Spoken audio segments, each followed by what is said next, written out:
podcast Saúde na Prática é uma realização do IEP, Instituto de Ensino, Pesquisa e Inovação da Liga contra o Câncer. Olá, bem-vindos a mais um episódio do Saúde na Prática, que é uma iniciativa do Instituto de Ensino, Pesquisa e Inovação da Liga contra o Câncer. Meu nome é Francisco Hiroshima, médico oftalmologista e gerente do IEP.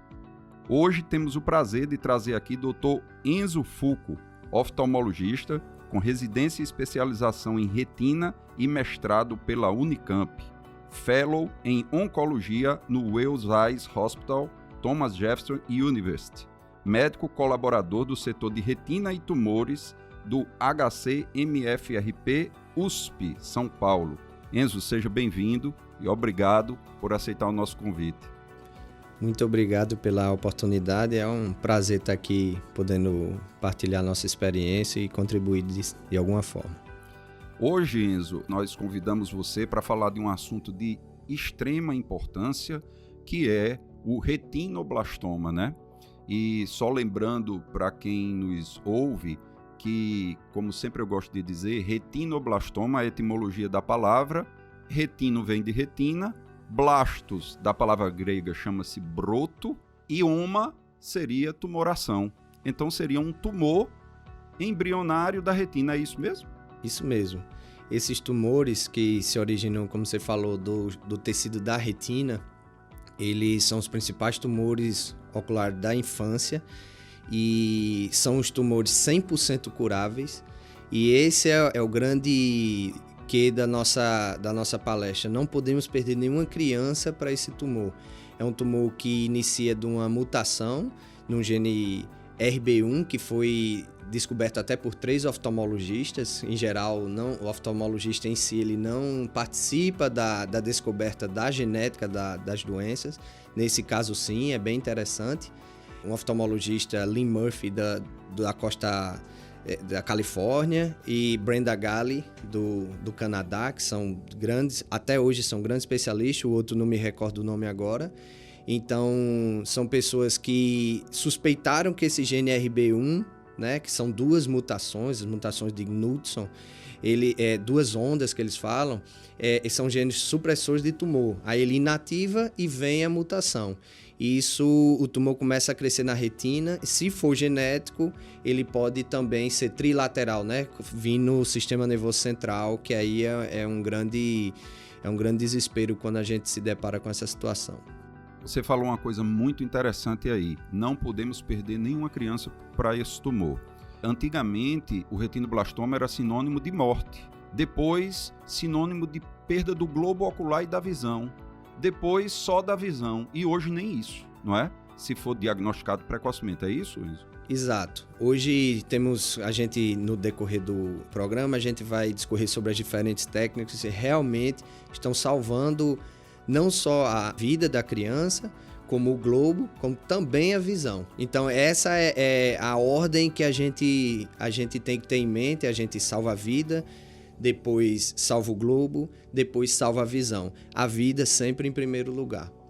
Então, pelo que você explanou aí, diagnóstico precoce é o grande desafio. É o nosso grande desafio. Até mesmo porque os casos genéticos são em torno de 40%, depende da literatura, entre 45% e 55%, ou seja, vamos colocar metade. Metade é genético, metade não é genético, para ficar mais fácil de entender. Então, os casos não genéticos, você tratou, o paciente está curado para o resto da vida. Os casos não genéticos exigem um acompanhamento em centros de referência bem mais complexo. Porque mesmo que venha só em um olho, temos que acompanhar que pode surgir no outro olho. Em geral, o genético vem bilateral e o não genético unilateral. Mas isso também não é uma regra. Existe toda uma regra de porcentagens e tudo mais. Mas assim, quando a gente vê bilateral, a chance de ser uma doença genética é um pouquinho maior. A mutação ser transmitida ou do pai ou da mãe, não ser ao acaso. A criança pode nascer e ter uma mutação ao acaso. Aí esse aí é o não genético, digamos assim. Ele tem aquela mutação só, não é no código genético dele inteiro, é só ali no olho, por um acaso, um infortúnio, teve o erro na transcrição do gene e tem a doença localizada ali. Tratou, página virada. A gente está falando de um assunto, né, que muitas pessoas podem estar dizendo, tem tumor no olho, dentro do olho, né?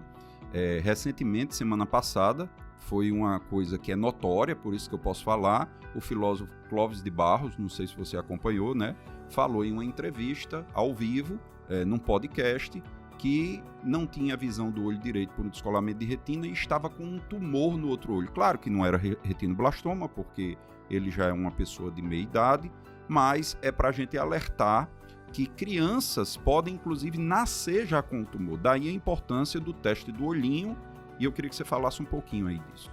O teste do olhinho, a gente falou, né? Por que a gente tem que se preocupar com esse tumor? Toda a equipe de saúde tem que estar atenta que assim que nasce, colocar uma luzinha no olho, mesmo que seja do celular, isso é de grande importância. O pediatra faz, mas se a equipe de enfermagem, enfermeira, depender da complexidade de onde a pessoa estiver mais remotamente, a ajuda de todo mundo é bem-vinda.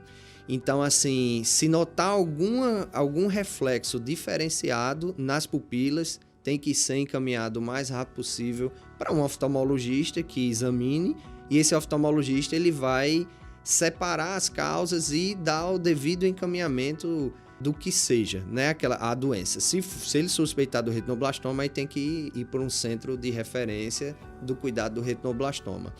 A foto é muito importante. E aí, uma das suas especialidades, que é a inovação, uma coisa que eu sempre comento é os celulares novos, eles dão o flash antes e eles fecham a pupila. Eu acho que um dos seus próximos projetos vai ter que ser um que é uma coisa, eu acho que simples, solte a foto sem dar o flash antes, que isso vai diagnosticar. É uma medida super simples que vai, talvez, se todo posto de saúde tiver uma máquina que não joga o flash antes, que hoje não tem mais, você não consegue mais tirar uma foto com o olho de gato. Enzo, isso que você está falando é tão importante que uma vez, quando minha filha era bem pequena, eu estava no meu turno da madrugada, que você está passando recente, que você foi papai, né? E tem aquelas babás eletrônicas. E eu escutei de madrugada ela chamando papai, papai, e quando eu olhei na babá eletrônica, ela estava olhando na babá eletrônica com a pupila extremamente dilatada. E foi aí que eu disse, cara, o exame do teste do olhinho tem que ser feito com infravermelho, porque não tem esse efeito que você está dizendo de fechar a pupila. Então, o melhor exame para o teste do olhinho tem que ser com infravermelho no escuro, que eu aumento a sensibilidade de poder detectar. E aí a gente começou a desenvolver um dispositivo que, com inteligência artificial, ele consegue ver a área da pupila e dizer se está de acordo com o padrão normal ou não. Isso aí conversa para outro assunto, mas você fez uma observação assim impressionante. E aí, Enzo, você falou aí das fotos, aquela foto emblemática, né, do menino com a máscara de Batman, com o olhinho branco e a pupila normal do outro lado, né, que é o teste do olhinho para chamar a atenção do retinoblastoma. Mas a gente tem que lembrar que a gente não pode esperar a criança crescer para observar isso. Quando a gente vai observar isso, o tumor já está muito grande. Então, o ideal era um rastreamento mais preciso, correto? Correto. Aí, assim, como a gente entrou nesse assunto especificamente, uma política pública mais direcionada seria o ideal. Partir da boa vontade, assim, só a gente vai falhar em alguns momentos, porque essas unidades têm muitas outras demandas, né? Então, são muitos testes da orelhinha, do pezinho. Então, assim, são muitas coisas que eles têm que se preocupar. E quanto mais precoce o diagnóstico, mais fácil fica o tratamento. Porque, assim, o tumor, enquanto ele está dentro do olho, a criança é 100% curável. Se o tumor sair do olho, se ele caminhar no nervo óptico, aí a mortalidade chega a quase 100%. Então, a gente tem vários meses para isso não acontecer. Recentemente, a gente está em contato com um caso de somente 4 meses, já está trilateral. Eu acredito que seja uma mutação genética bem mais agressiva, entendeu? Então, assim, às vezes, com tão pouco tempo, não é a regra, assim, de já estar no sistema nervoso central, mas, assim, o quanto antes a gente diagnosticar e começar o tratamento, maior a chance de salvar a vida da criança.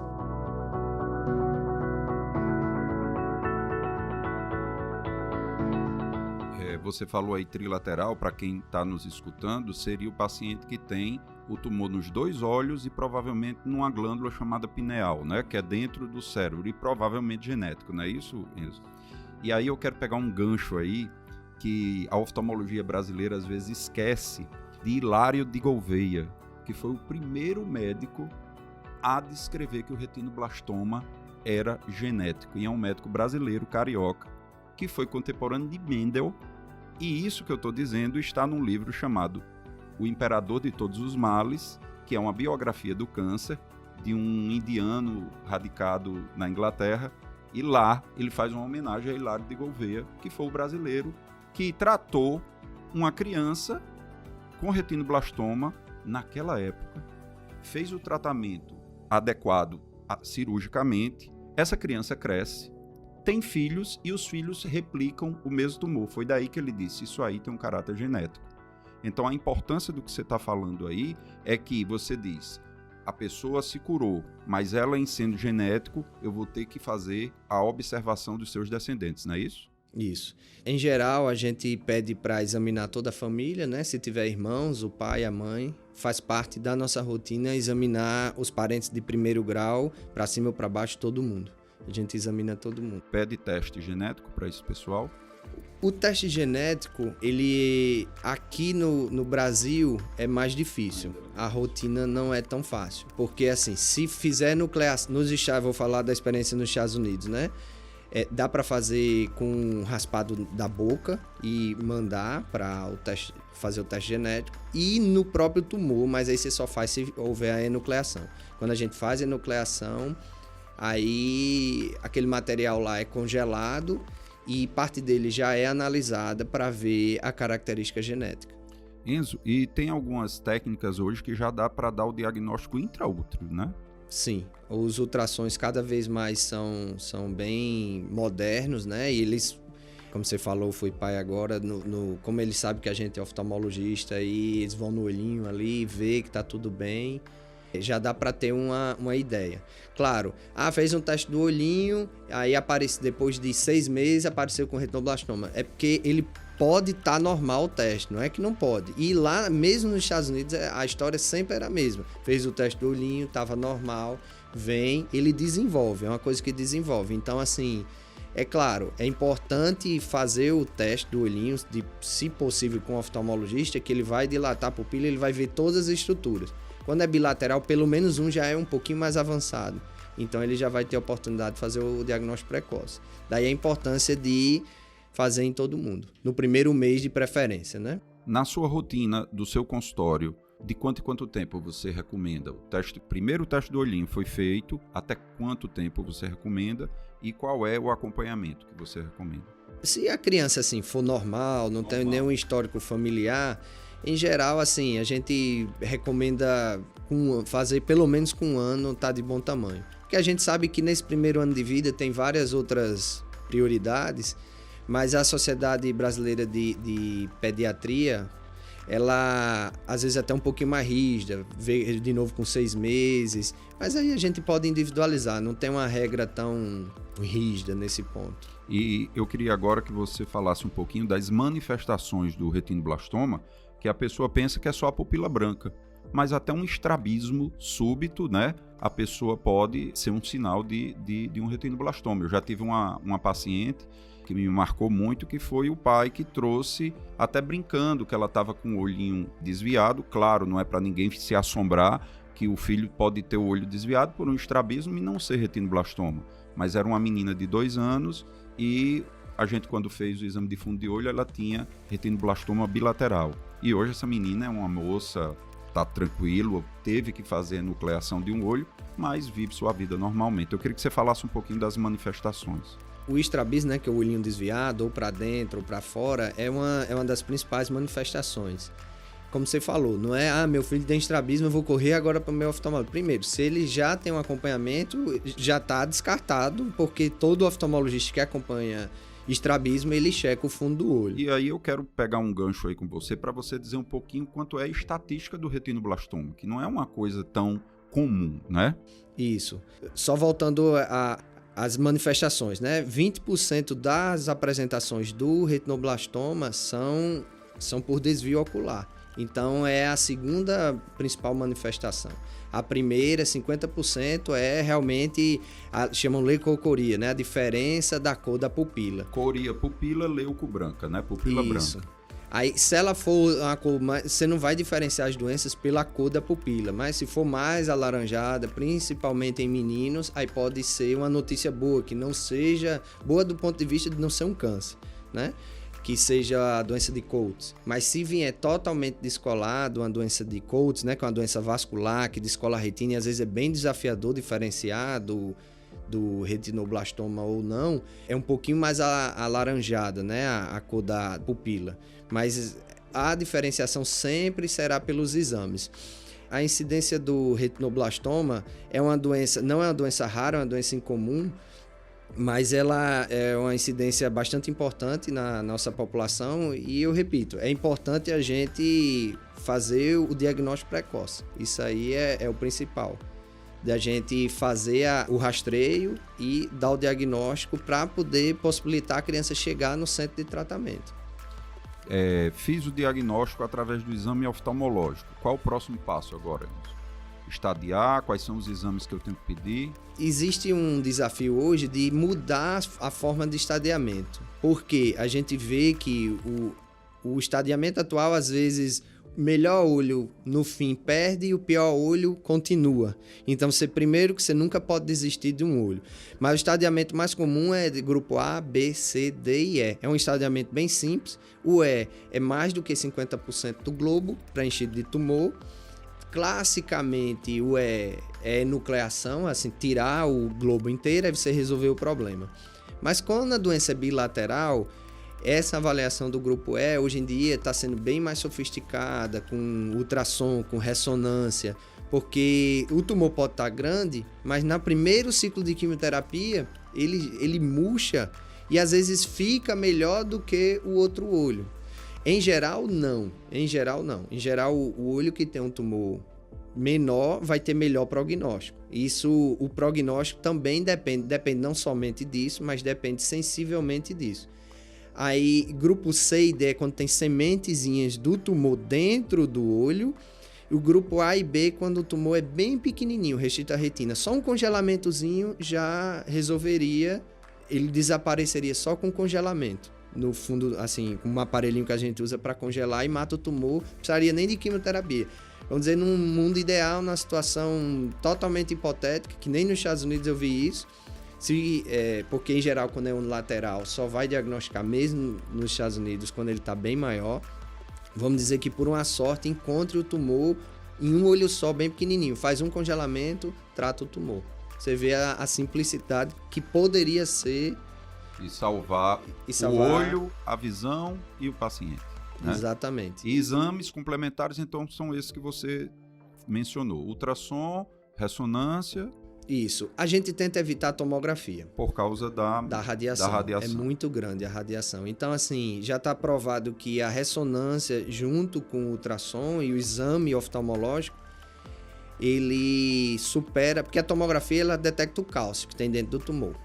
Então, por que pedir a tomografia é interessante? Porque ela é um exame rápido, barato comparado à ressonância e revela o cálcio. Então, tem 3 características muito interessantes. Rapidez, porque um bebê você tem que sedar e tudo, aí você conseguir fazer isso rápido é muito bom. Mas, assim, a radiação de uma tomografia é muito grande, para o bebê especificamente.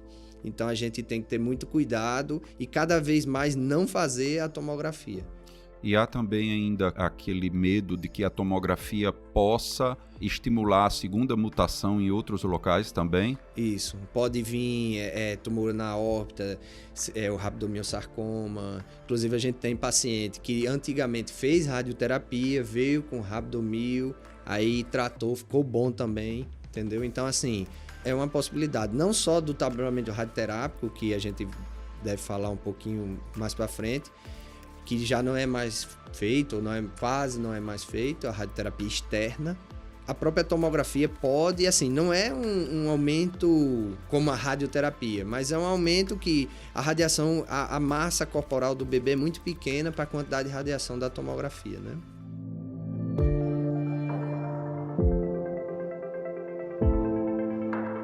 Enzo, eu tinha uma foto, infelizmente eu perdi, em casa de uma paciente idosa, sem um dos olhos, com uma prótese, por causa de um retinoblastoma, a filha com uma prótese, devido a retinoblastoma, e eu acompanhei a bebezinha, que era a neta, e graças a Deus passou ilesa, não teve problema nenhum. Num caso desse, como se faz o aconselhamento genético de uma pessoa que teve retinoblastoma e que agora vai se casar, vai ter filhos? Como é o aconselhamento para essa pessoa? Nesse caso, quando tem pessoas da família, né, assim, se o teste genético não é disponível, porque hoje até mesmo se for fazer implantação genética, FIV, né, que não necessariamente vai ser um caso, a pessoa não vai ter dificuldade de ter filho e não necessariamente ela vai querer fazer esse procedimento, você pode até excluir os genes defeituosos, né? Se a pessoa disser assim, eu tenho a genética, eu quero correr risco zero, aí ele vai para biópsia, né? Vai ter que fazer uma FIV e vai para biópsia. Faz um dos caminhos dos da seleção, isso. Nos Estados Unidos isso é muito feito, aqui tá até mudando a lei agora recentemente, que vai inviabilizar um pouco é um assunto bem complexo e bem, eu não quero entrar exatamente nesse, mas eu li recentemente, pode até inviabilizar esse tipo de tratamento no Brasil. Até mesmo para quem não tem doença nenhuma, porque se limitar demais as regras, se usar... A ética, ela é muito de acordo com os costumes das épocas, né? E nos Estados Unidos isso está bem mais avançado do que aqui, a discussão ética e tudo mais. Ou, assim, eu não tenho nenhum teste genético disponível, vou ter o filho, aí a gente faz o exame mais frequentemente. O bebê nasceu, faz, vamos dizer, na primeira semana, aí faz com 2 meses, depois 4 meses depois, aí fica de 6 em 6 meses, pelo menos nos primeiros 3 anos, para a gente realmente ter certeza de que não está perdendo nada. Então, deixa eu ver se eu entendi. Se eu tiver hoje uma mulher que tenha 30 anos e que fez o tratamento do retinoblastoma, chegou ao conceito que é genético dela, e ela agora se casou com um homem, seria interessante esse homem fazer o teste para ver também se é portador do gene do retinoblastoma? É uma pergunta interessante. Eu acho que talvez até, se tivesse disponível, eu acho que até faria, né? Como não é uma doença tão frequente assim, não é rara, mas é incomum, seria difícil ele não ter nenhuma história de ter. Seria se resguardar de todos os jeitos, né? Mas seria uma segurança completa. E aí eu queria que agora você, com a experiência que você teve lá nos Estados Unidos e tudo, fazer um panorama do que era as perspectivas do retinoblastoma, por exemplo, na década de 70, 80, depois para agora, e o que é que você vislumbra num futuro próximo. Será que vamos ter um tratamento com a sonda genética, alguma coisa que possa tratar antes da manifestação? O que é que você vislumbra? Faça esse retrospecto passado, presente e futuro para a gente. É uma pergunta bem interessante. No passado a gente tinha muito a radioterapia, né? Que era o que comandava o tratamento do tumor.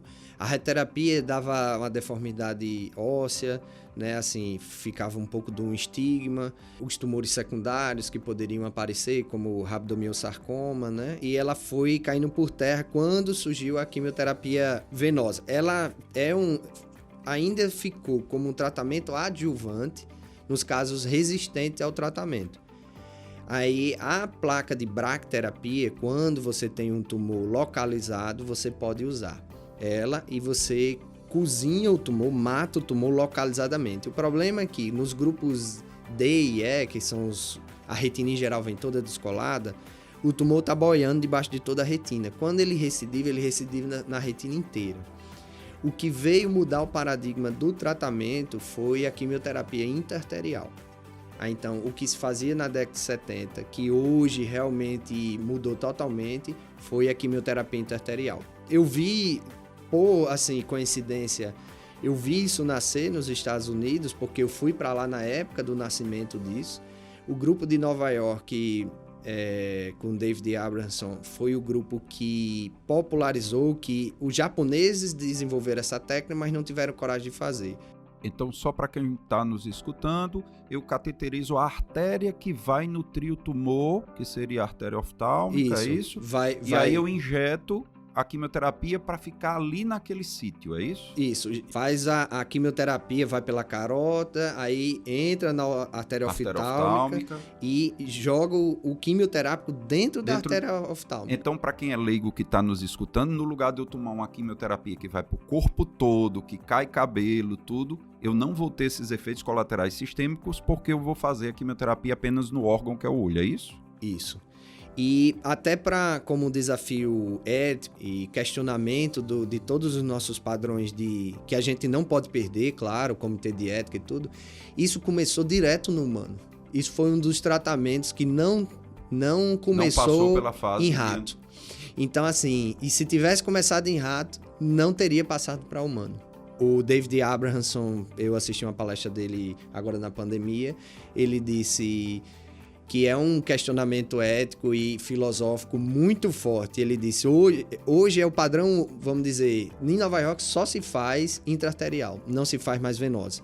Eu fiz fellow na Filadélfia, né? Minha chefe na Filadélfia, vamos dizer, trata tantos bebês quanto ele. São as duas maiores referências. Tem outros grandes, muito respeitáveis, claro, mas esses são os que, vamos dizer, se destacam muito. O Shields, né, que o Jerry Shields vamos dizer, é um dos pais da oncologia ocular. Que teve aqui em Natal, no Hope, eu acho que em 1973, 72, Isso. E teve aqui em Natal quando ainda não era o Shields que a gente conhece, né? Exatamente. Inclusive, eu mandei a carta de e-mail para a secretária dele, foi bem interessante. Mark Fulk ficou 3 meses com ele, né? Que é nosso primo. Aí ele em geral é tudo com a secretária. Aí eu mandei a carta de aplicação, aí Jerry Shields me respondeu. Ele disse, você tem algum parente em Natal que é oftalmo? Eu disse, tenho. Ele disse, você já está aceito. Que era por causa do Tofu. Foi bem interessante. Que legal. E aí ele tinha orgulho de andar de mão dada comigo lá no Wilsai, e todos os grandes professores, ele parava e contava a história do Hope lá comigo. De Natal, que legal. Conhecida como a vaca de ferro, porque produzia 2.000 litros de leite por dia. É um dado bem interessante. Mas o futuro, o que é que você acha que a gente vai chegar para inovar dentro da terapia? Já está se colhendo o líquido da câmara anterior para fazer a genética de todo mundo, que é um procedimento até um pouco arriscado e tudo. E eles estão querendo mudar a classificação baseada na genética, para tratar mais precoce, tratar alguns casos, outros só é nuclear, mudar as terapias. Realmente, eles estão evoluindo muito nisso. Mas eu não sei exatamente o que vai ser. Mas alguns centros estão colhendo o líquido do humor aquoso, né, que é a partezinha da frente entre a íris e o cristalino e a córnea, para colher a genética do grupo lá que sucedeu o Lynn Murphy lá na Califórnia. Eu também assisti palestra dela agora na pandemia, e eles estão muito avançados nisso aí. E estão querendo mudar as drogas, testar. E outra coisa que a gente está fazendo é droga dentro do olho. Quando eu fui para a Filadélfia, a gente fazia o metotrexato. Se viu que não servia de nada e a gente já tinha começado o Melphalan. Hoje o Melphalan é um dos principais drogas tanto para intraarterial quanto para colocar dentro do olho. Então a gente salva muito mais olhos por causa dessas técnicas. E não, assim, nesses centros não se faz mais radioterapia externa, absolutamente. É só quimioterapia intraarterial e dentro do olho, intravítrea, né? Tem um modelo muito interessante no Chile que eles estão fazendo só intraarterial, e eles publicaram um paper dizendo que é custo efetivo, inclusive. Porque a quimiovenosa são 6 ciclos, a gente depende da equipe multidisciplinar, com oncologista pediátrico, a criança faz imunossupressão, às vezes faz febre, atrasa a quimioterapia, tem que internar. É um tratamento fantástico. Mas, assim, é um tratamento prolongado, os 6 meses. Aí um olho em geral cura, aí o outro começa as recidivas, aí no 7º mês é que começa, aí fica do 7º a 10 vezes 3 anos tratando.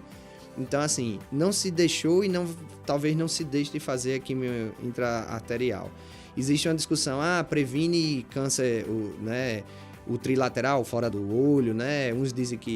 Alguns papers dizem que previne, outros que não. Previne cânceres secundários, alguns dizem que previne, outros que não. O pessoal de Nova York é contra, pra você ter ideia, a quimiovenosa, mas é o único centro no mundo que se posiciona hoje dessa forma. E a maioria, eles fazem um mix. Se for bilateral, faz a venosa, na maioria dos casos. Alguns casos faz a quimio interarterial nos 2 olhos, mas na maioria das vezes a venosa. E se for unilateral, ou tira o olho, se for avançado demais. Se tiver já glaucoma, se tiver tumor na câmara anterior, né, na parte da frente do olho, isso é tudo indicação de tirar o olho. Mas se não tiver, quando tem uma equipe de radiologia bem integrada e para julgar que aquele grupo E não está invadindo a parede do globo, está só realmente restrito ao olho, aí faz a interarterial. Então, em São Paulo já faz, eu acho, no Rio de Janeiro, aqui no Brasil, em São Paulo e agora em Ribeirão Preto, onde eu tenho uma ligação, assim, já tem toda uma estrutura lá, faz intravenoso, interarterial e intraocular. Então lá na Unicamp já faz? Na USP Ribeirão. Na USP Ribeirão. Que eu tô ligado ao Rodrigo já Jorge. Faz placa. Intraarterial. E faz placa também. Começou a fazer placa, inclusive pro melanoma.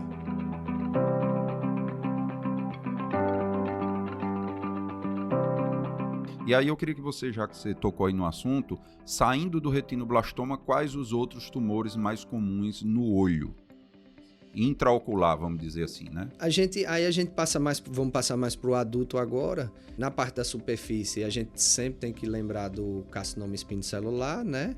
O carcinoma epidermoide, que tem várias classificações, mas esse muito relacionado ao HPV, né? E a incidência solar. Então, assim, o buraco da camada de ozônio, para quem já viu aqueles mapas, é todo aqui perto da linha do Equador. A gente sofre muito disso, então a gente tem muito. Para a nossa população, só ter cuidado que a gente tem muito pterígio, e se for um carcinoma e não um pterígio, aí assim, a gente tem que ter muito cuidado, que o planejamento cirúrgico é totalmente diferente. Se você tirar um carcinoma como se fosse um pterígio, praticamente vai ficar uma coisa intratável, às vezes vai até para exenteração. Inclusive já perdeu a biópsia, né? Porque geralmente no pterígio você não manda para biópsia. Os patologistas mesmo, a gente que é da oncologia, é assim, tirou qualquer coisa biópsia. Nunca doutor balde. Mas a gente sabe que não é uma rotina de todos. Isso, até né? mesmo pelo que tem que pagar a biópsia e a população. Quando é o plano é mais fácil, mas quando é mais no interior, você tem certeza que é um pterígio, que dá para ter certeza. Mas, pelo menos nos quadros que forem limítrofes, às vezes é melhor até nem mexer e mandar para um centro que vai fazer, tem todo o aparelhagem, fazer crioterapia, que não dá para operar sem fazer todo o métier, digamos assim. E para a parte de dentro do olho, antes falava muito só do melanoma, hoje, como as pessoas estão sobrevivendo mais, é a metástase. Qual o tumor mais frequente? É a metástase. Sendo que vários deles não vêm para a gente, ou porque o paciente chega a falecer, ou porque com a quimioterapia o tumor regride. Mais comum o quê? Mama, pulmão? Isso, mama e pulmão, que são os que mais vão para o fundo do olho, né? Mama na mulher, pulmão no homem. Tem os outros, mas esses são os mais frequentes. E o melanoma. Do melanoma, a gente sempre tem uma manchinha, né? Como você tem um sinalzinho na pele, você pode ter um sinalzinho no olho. A partir do momento que você tem um sinalzinho no fundo do olho, uma manchinha escurinha, você tem que, às vezes não é escurinha, é clarinha, mas na maioria das vezes é mais, na nossa raça que a gente tem mais pigmento, é mais pigmentado. Aí a gente tem que acompanhar. Aí essas manchinhas, sejam pigmentadas ou não, mais frequentemente pigmentadas, e aí assim, às vezes o grande drama, quando chega uma lesão alta de 4, 5 milímetros com a retina descolada, não tem dúvida que é o melanoma, então a gente vai indicar o tratamento. O tratamento ou é tirada do globo ou é a placa de bracterapia, que é tipo uma moedinha côncava, e coloca as sementes de radiação e deixa em contato com o olho. O físico faz um cálculo junto com o radioterapeuta e deixa 2 dias em cima do olho, 3 dias, a depender do tamanho do tumor. E aí, isso vai tratar o tumor. Por que não tirar o olho? Porque fazer esse tratamento? Às vezes, vai estar numa região que não vai afetar a visão do paciente, só vai dar uma catarata quando é mais periférico, principalmente para o outro lado temporal, o lado que a gente enxerga. O lado nasal é uma retina que, vamos dizer, se você perder não vai fazer tanta diferença. Então, a gente faz a radioterapia localizada, né, a bracterapia, e o paciente vai manter o globo, manter a visão e a estética. Nós temos 2 olhos, às vezes a gente não pensa nisso, mas esse estudo, que é o COMS, Collaborative Ocular Melanoma Study, foi um ensaio clínico randomizado feito nos Estados Unidos para liberar para os americanos fazerem bracterapia em vez de tirar o olho. O americano não aceita tirar o olho. Aqui a aceitação já é maior, até mesmo pela falta de acesso ao tratamento. Mas aí, assim, a gente sempre tem que oferecer as opções ao paciente. É claro, um tumor mais do que 8 milímetros, mais do que 10 milímetros, vou dizer mais que 10, já é indicação de, vamos dizer, nucleação. Abaixo de 10, entre, vamos dizer, 8 e 10, aí depende de cada caso, né? Claro. E abaixo de 8 dá para fazer a placa de bracterapia. A gente tem que primar por manter o globo do paciente. E aí, esse estudo que eu mencionei, ele comparou tirar o olho com a placa. E foi a mesma efetividade. Ah, mas teve metástase depois. Tirar o olho, no momento que você dá o diagnóstico, já pode ter a metástase. E isso, às vezes, só aparece com 5 anos depois, com 10 anos depois. E os tratamentos imunológicos, essas novas perspectivas? Tá tendo um trial mundial, né, que eles estão injetando uma medicação em tumores pequenos, para ver se o tumor desaparece.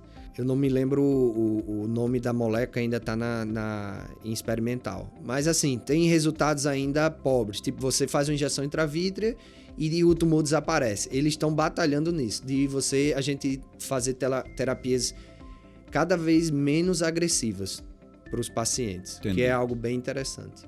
Enzo, quero agradecer demais sua participação aqui e dizer que esse bate-papo da gente, o Saúde na Prática, é um apoio da Clínica de Psicologia Metacognitiva e da Rádio Saúde. E queria deixar o microfone aberto para seus últimos agradecimentos.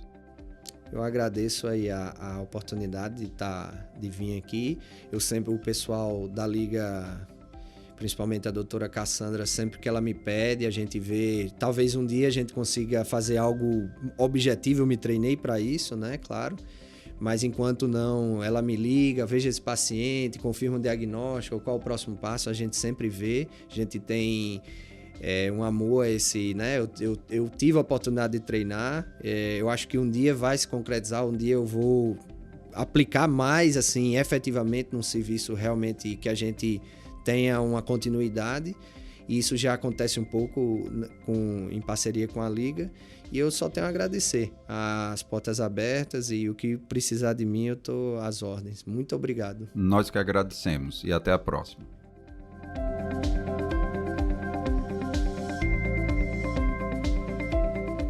Esse podcast é produzido pelo IEP, o Instituto de Ensino, Pesquisa e Inovação da Liga contra o Câncer, que é referência no estado do Rio Grande do Norte, além de ofertar cursos de capacitação, pós-graduação e cursos livres, oferece ainda visitas técnicas, estágios curriculares e programas de residência.